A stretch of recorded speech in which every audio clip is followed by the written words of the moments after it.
परभणी शहरात 25 एप्रिल 2026 रोजी एक नवी ओळख निर्माण झाली. एक असे भव्य आणि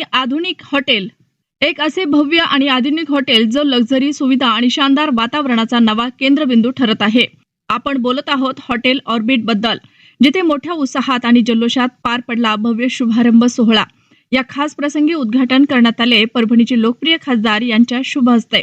या कार्यक्रमाला प्रमुख उपस्थिती होती माजी मंत्री तथा जिल्हा मध्यवर्ती बँकेचे अध्यक्ष आणि परभणीचे आमदार, तसेच राजकीय आणि सामाजिक क्षेत्रातील मान्यवर, शहरातील नगरसेवक, सामाजिक कार्यकर्ते, मित्र आणि नातेवाईक मोठ्या संख्येने उपस्थित होते. हॉटेलचे लोकेशनही अत्यंत सोयीस्कर आहे.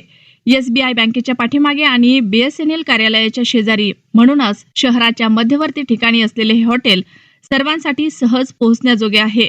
हे हॉटेल केवळ लक्झरी रूम पुरते मर्यादित नसून येथील रूफटॉप रेस्टॉरंटही एक खास अनुभव देणार आहे. आधुनिक सुविधांनी सुसज्ज AC रूम्स, उत्कृष्ट सेवा आणि प्रत्येक गरज पूर्ण करणाऱ्या सुविधा ज्या एका परफेक्ट हॉटेलमध्ये असतात, त्या सर्व येथे उपलब्ध आहेत. या निमित्तानं दुपारी 1 ते सायंकाळी 5 वाजेपर्यंत भव्य प्रीत भोजेचे आयोजन करण्यात आले, ज्यात उपस्थित सर्व मान्यवरांनी स्वादिष्ट जेवणाचा आनंद घेतला. उद्घाटनानंतर सर्व पाहुण्यांनी गुलदस्ते देऊन हॉटेलच्या संचालकांना शुभेच्छा दिल्या. यावेळी माजी मंत्री सुरेशराव वरपुडकर, उपमहापौर गणेश देशमुख तसेच इतर मान्यवरांनी आपले मते व्यक्त करत हॉटेल ऑर्बिटच्या उज्ज्वल भविष्यासाठी शुभेच्छा दिल्या. या भव्य हॉटेलच्या उभारणीमागे आहे संचालक डॉक्टर चेतन कल्याणराव मोकाशे आणि चंदन कल्याणराव मोकाशे यांची मेहनत आणि दूरदृष्टी, ज्यांनी परभणी शहराला एक आधुनिक आणि उच्च दर्जाची सुविधा उपलब्ध करून दिली आहे.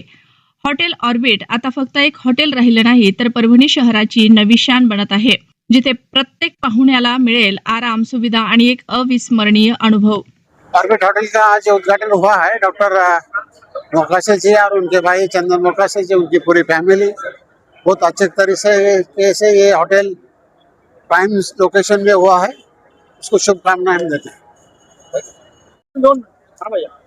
आज परभणी शहरामध्ये परभणीच्या एक विकासासाठी एक नवीन संधी परभणीकरांसाठी एक तयार करून दिलेली आहे. या चंदनदादा मोकाशे यांनी ऑर्बिट हॉटेल हे परभणीकरांसाठी खुलं करून दिलेलं आहे आणि परभणीच्या वैभवामध्ये अजून एक मोठी भर पडलेली आहे व त्याबद्दल परभणीच्या वतीने आणि परभणीतल्या आपले सर्व तमाम परभणीकरांसाठी एक नवीन संधी उपलब्ध या ठिकाणी करून दिली आणि परभणीच्या विकासासाठी अजून एक मोठाचं मौल्यवान संधी ते उपलब्ध करून दिली. त्याबद्दल चंदन मोकाशे दादा व त्यांच्या पूर्ण परिवाराला मी गणेश सुरेश देशमुख माझ्या परिवाराकडून खूप खूप शुभेच्छा देतो.